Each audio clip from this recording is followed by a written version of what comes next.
الحمد لله رب العالمين والعاقبة للمتقين والصلاة والسلام على سيد الأنبياء والمرسلين وعلى آله وأصحابه الطيبين الطاهرين أما بعد فأعوذ بالله من الشيطان الرجيم بسم الله الرحمن الرحيم قل إن كنتم تحبون الله فاتبعوني يحببكم الله ويغفر لكم ذنوبكم والله غفور رحيم قال سيد الكونين صلى الله عليه وآله وسلم لا يؤمن أحدكم حتى أكون أحب إليه من والده وولده والناس أجمعين رواه البخاري وقال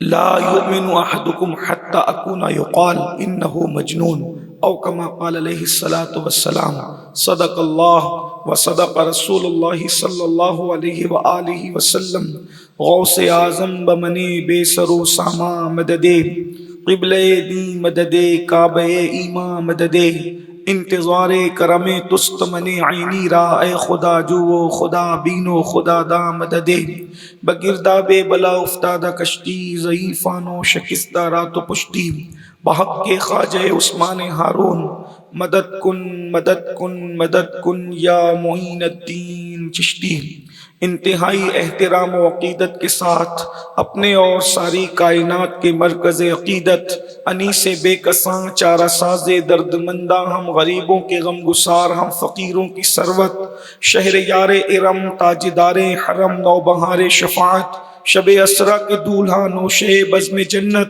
دانائے سبل مولائے کل ختم الرسل خسرو خوباں سیاح لامکاں وجہ کن فکاں در اللہ المکنون سر اللہ المخزون عالم ما کانا وما یکون آب و گل انبیاء جان و دل اصفیاء مطلع ہر سعادت مقطع ہر سیادت خلاصہ کائنات فخر موجودات حضور احمد مجتبی محمد مصطفیٰ ارواحنا فدا صلی اللہ تعالی علیہ وآلہ وصحبہ وبارک وسلم کی بارگاہ بے کس پناہ میں جس طریقے سے پڑھاؤ سب مل کر بلند آواز سے پڑھنے الصلاۃ والسلام علیک یا رسول اللہ الصلاۃ والسلام علیک یا نبی اللہ الصلاۃ والسلام علیک یا حبیب اللہ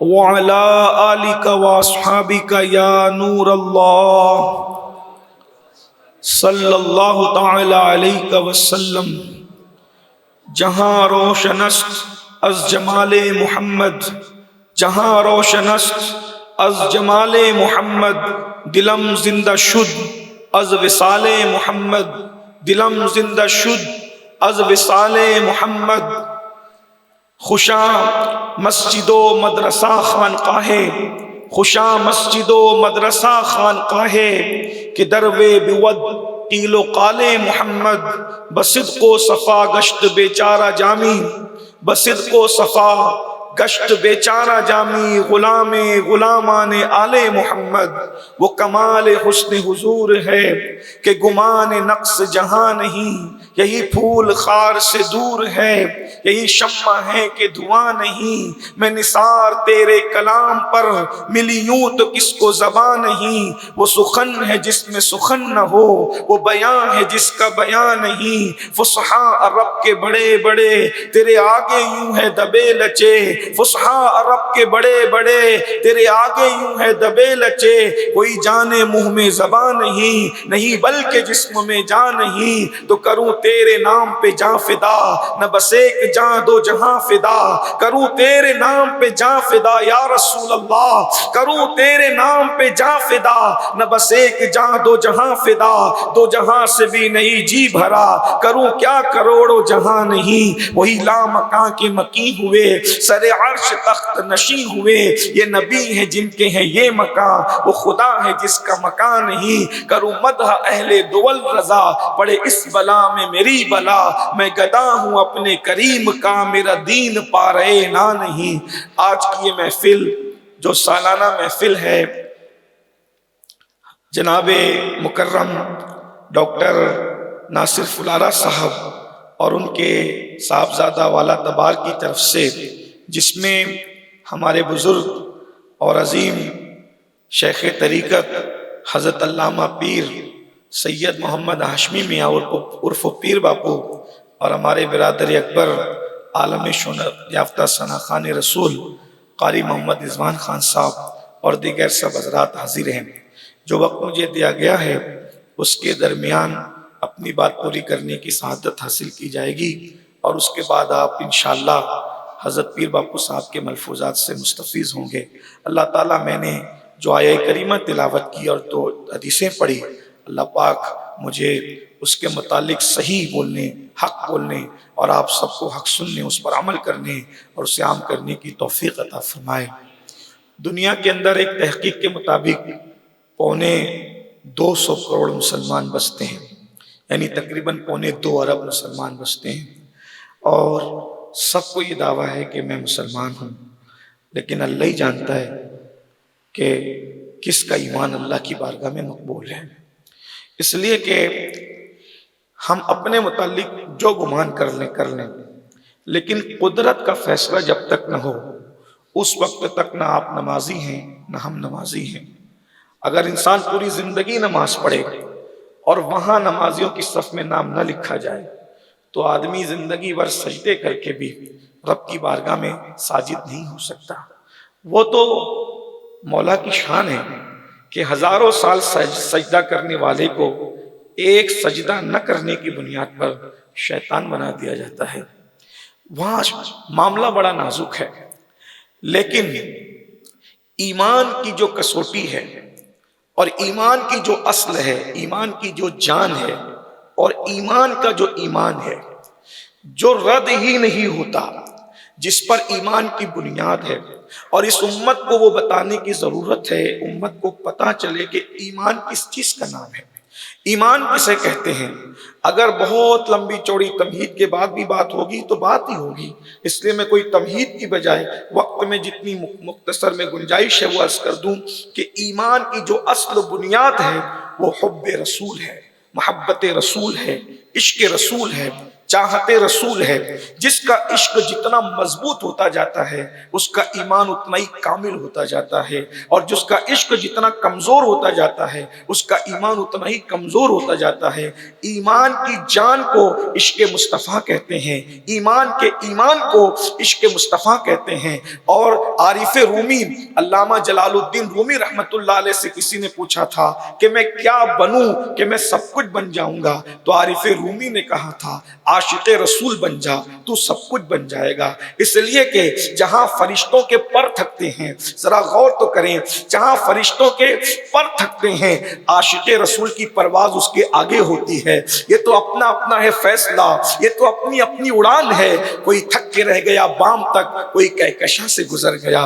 اور یہ بات یاد رکھی جائے، ہم حضور سے جتنا عشق کرتے ہیں اس سے زیادہ محبت مصطفیٰ جان رحمت ہم سے کرتے ہیں۔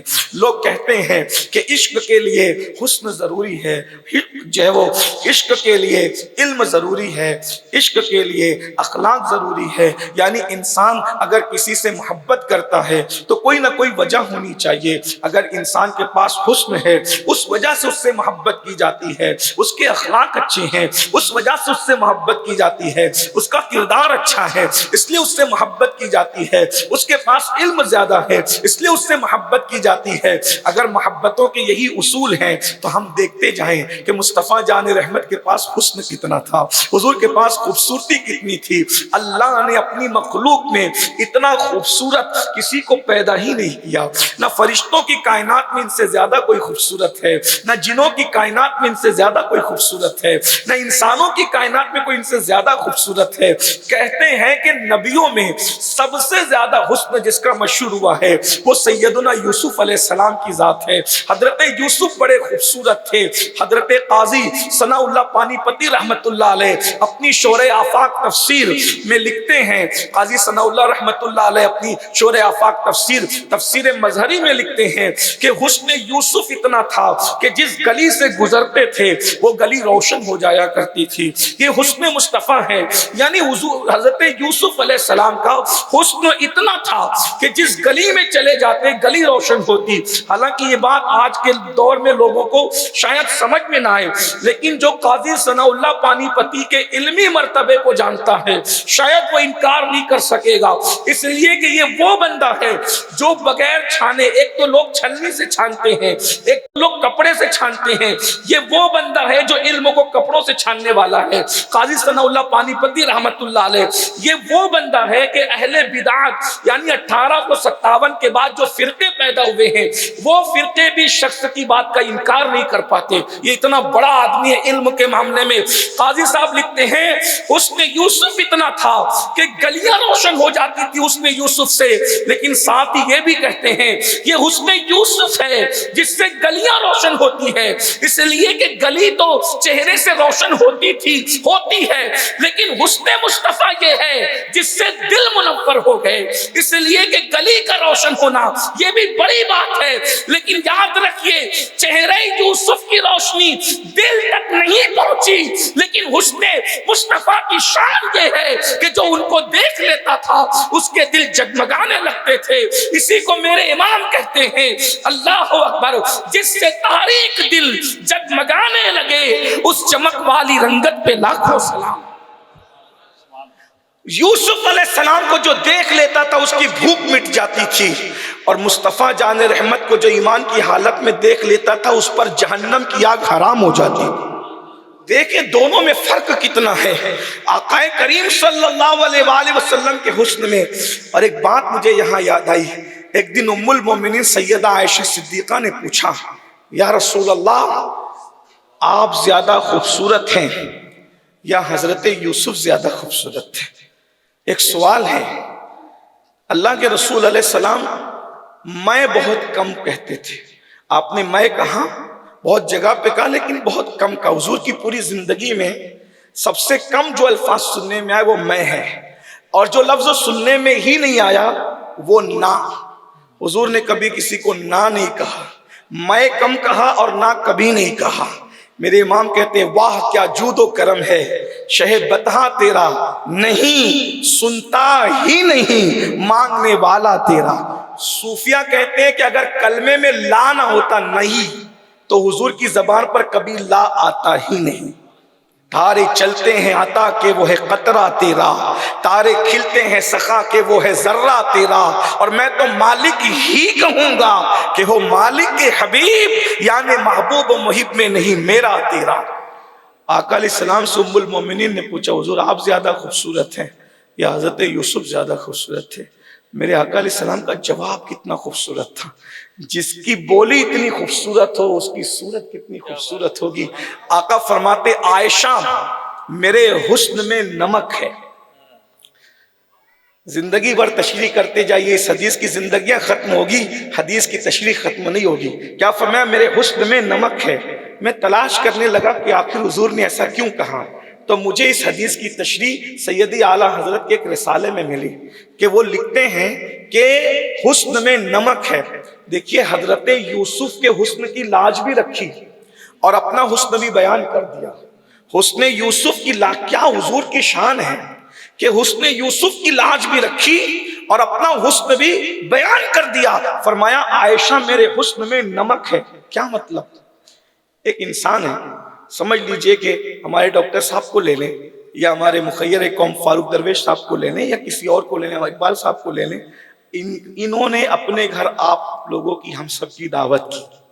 دعوت کرنے کے بعد ان غیرت مند اللہ والوں نے سوچا کہ بلایا ہم نے اللہ والوں کو ہے، کھانا ایسا بنائیں گے کہ سب تعریف کرتے ہوئے جائیں. تو کہا کہ ایک کام کرتے ہیں، وہ سفید جو فارم کی مرغی ہے وہ نہیں بنانا، اس میں دیسی مرغیاں جمع کرو وہ بناؤ.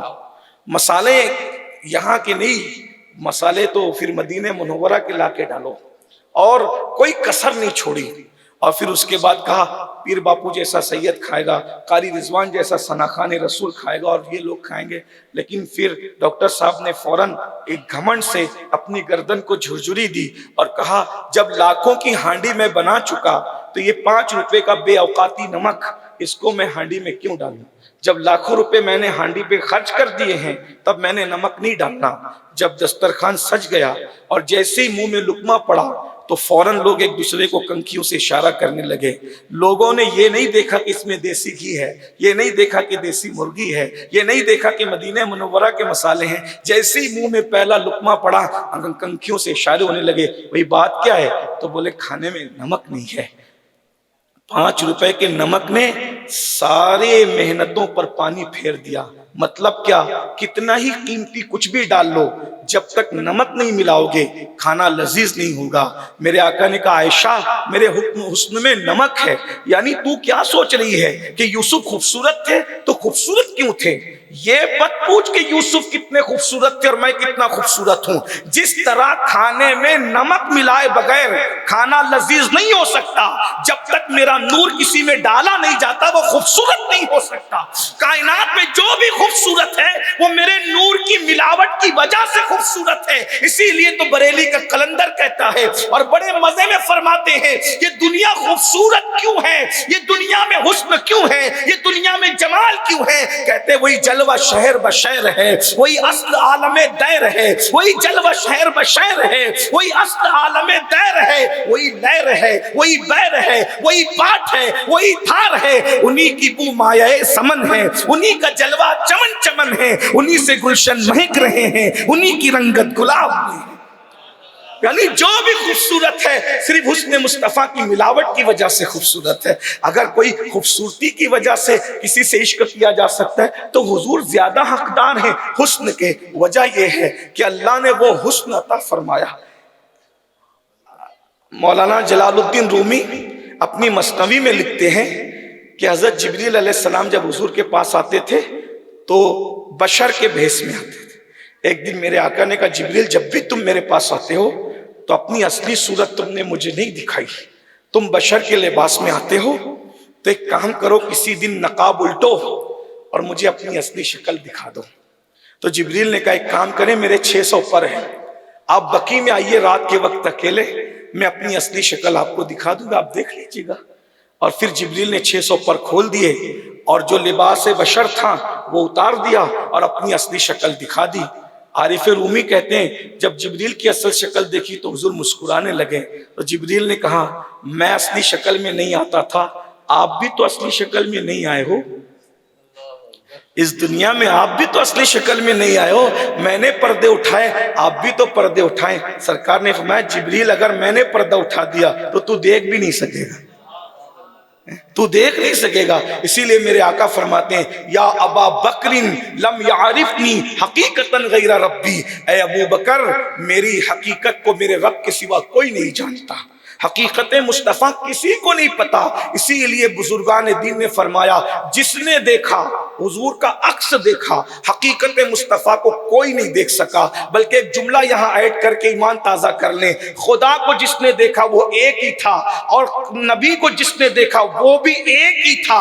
خدا کو دیکھنے والی ایک آنکھ تھی جسے مصطفیٰ جان رحمت کی آنکھیں کہتے ہیں، اور حقیقت محمدیہ کو دیکھنے والی ذات بھی ایک تھی جسے ذات خدا کہتے ہیں۔ خدا نے حقیقت مصطفیٰ کو دیکھا اور مصطفیٰ جان رحمت نے خداوند قدوس کا جلوہ دیکھا۔ نہ خدا کو کوئی دیکھ سکا نہ حقیقت مصطفیٰ کو کوئی دیکھ سکا۔ یہی منظور تھا قدرت کو کہ سایہ نہ بنے، ایسے یکتا کے لیے ایسے ہی یکتا ہی ہو۔ اگر کوئی کہتا ہے علم کی بنیاد پر کسی سے عشق کیا جائے، حضور سے بڑا عالم کون؟ حضرت آدم سب سے بڑے عالم، اتنے بڑے عالم کہ فرشتے ان کے سامنے علم سے متاثر ہو کر سجدہ ریز ہو گئے۔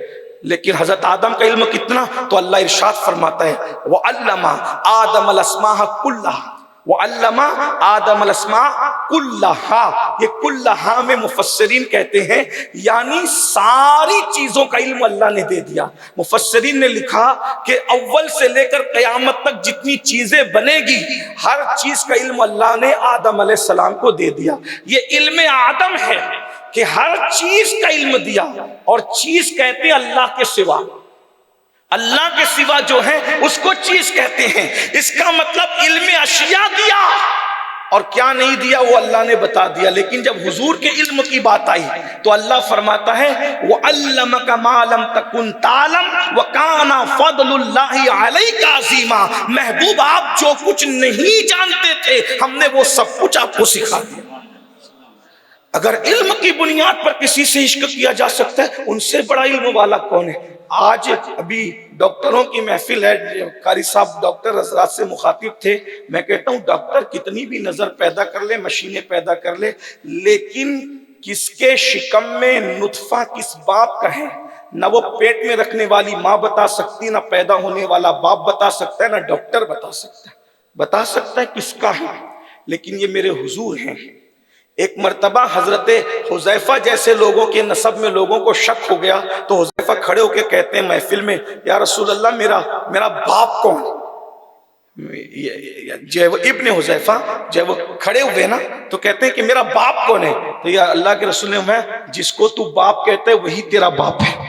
وہ دوڑے گئے اور اپنی ماں سے کہا امی آج میں نے اپنے نسب کا تان ختم کر دیا، اس لیے کہ لوگ تان کرتے تھے نا. تو میں نے حضور سے پوچھا کہ یا رسول اللہ میرا باپ کون ہے؟ تو حضور نے میرے باپ کا نام بتا دیا. کہا تیری ماں تجھ پہ روئے وہ تو اچھا ہوا کہ میں پاک دامن تھی، ورنہ جاہلیت کے دور میں تو عورتیں منہ کالا کرتی تھی. اللہ کا شکر ہے کہ میں پاک دامن تھی تو اللہ نے میری آبرو رکھ لی، ورنہ تو نے تو مجھے ذلیل کر دیا ہوتا. تو حضور یہ بھی جانتے کہ کس کے پیٹ میں نطفہ کس کا ہے. یہ حضور کے علم کا عالم ہے. سائنس اتنی ترقی کرنے کے بعد بھی آج تک یہ فیصلہ نہ کر سکی اور شاید قیامت تک نہ کر سکے گی کہ کس کے شکم میں کس کی امانت ہے. یہ علم اللہ نے صرف مصطفیٰ جان رحمت کو دیا ہے یا ان کے صدقے میں ان کے مقربین کو عطا فرمایا ہے. اور اگر اخلاق کی بنیاد پر کسی سے پیار کیا جا سکتا ہے، محبت کی جا سکتی ہے، حضور سے بڑھ کر اخلاق والا کون ہے؟ اللہ پاک قرآن میں فرماتا ہے قل متاع الدنیا قلیل.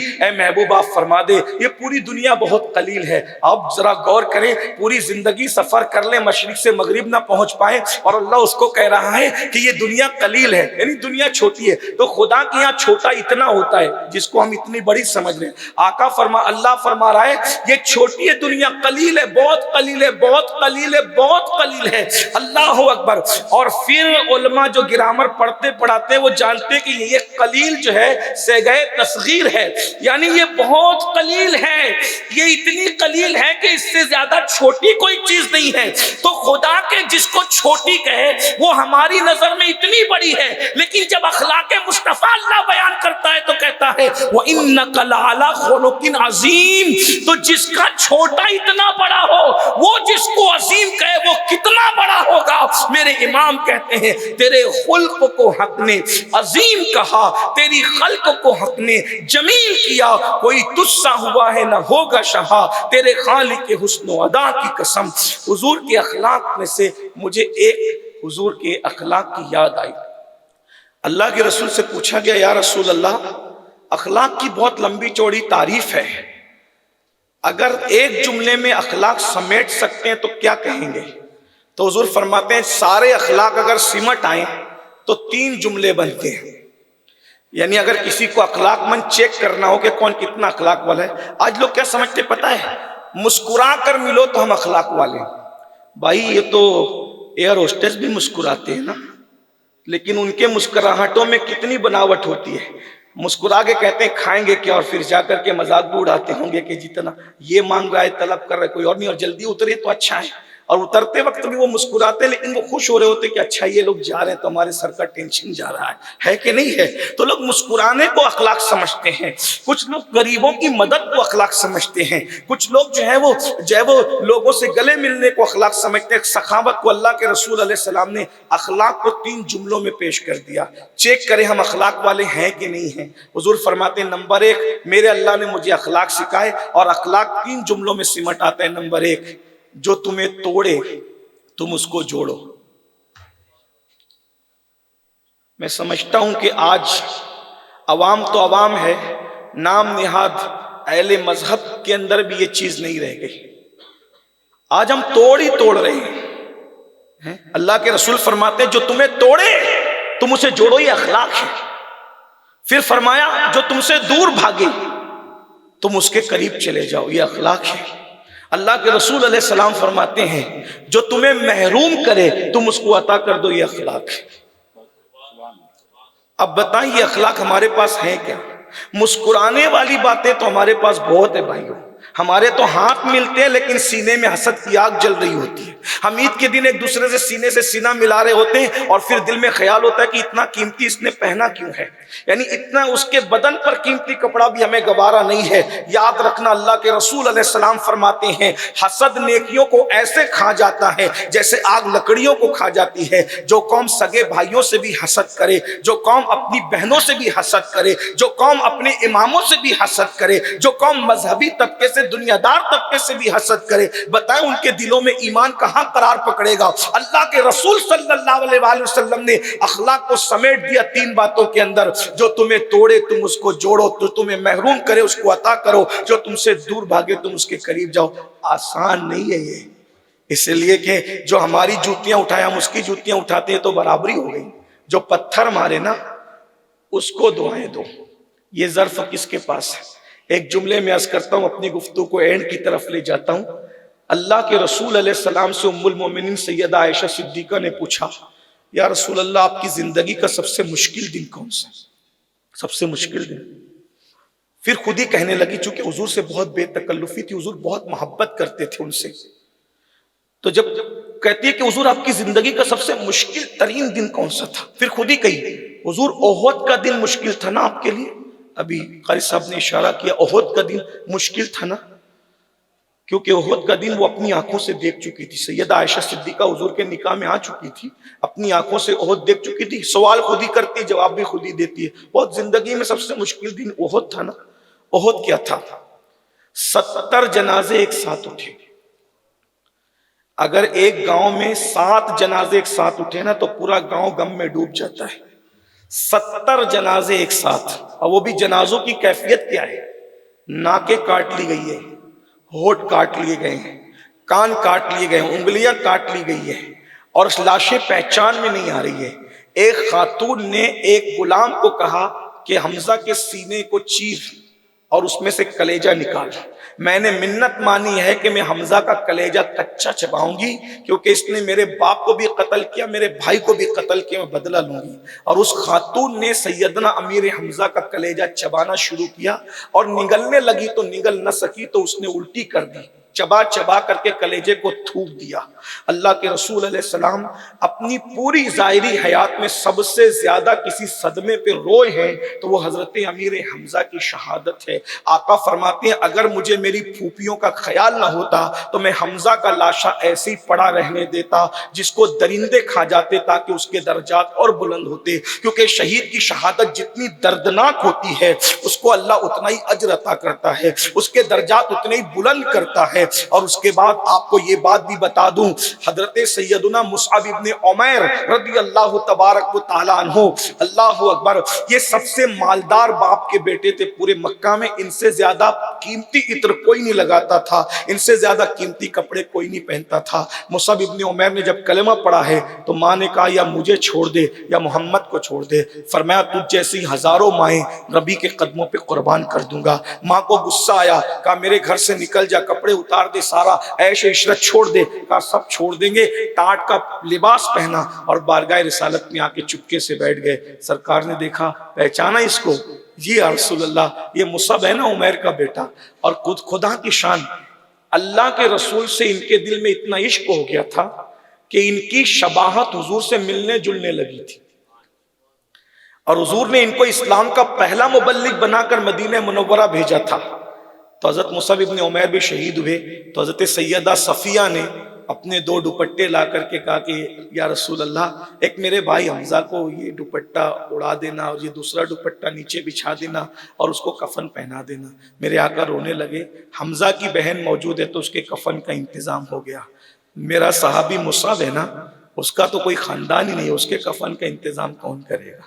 اور اس کے بعد حضرت صفیہ نے کہا کہ یا رسول اللہ، یہ اب میں کسی کے نامزد نہیں کرتی، یہ دونوں کپڑے آپ کے ہیں، آپ جس کو چاہیں عطا کر دیں۔ تو اللہ کے رسول نے فرمایا کہ جاؤ یہ دونوں دوپٹے ایک حمزہ کو اڑا دو، ایک مصعب کو اڑا دو۔ صحابہ گئے تو روتے ہوئے آئے، کہا یا رسول اللہ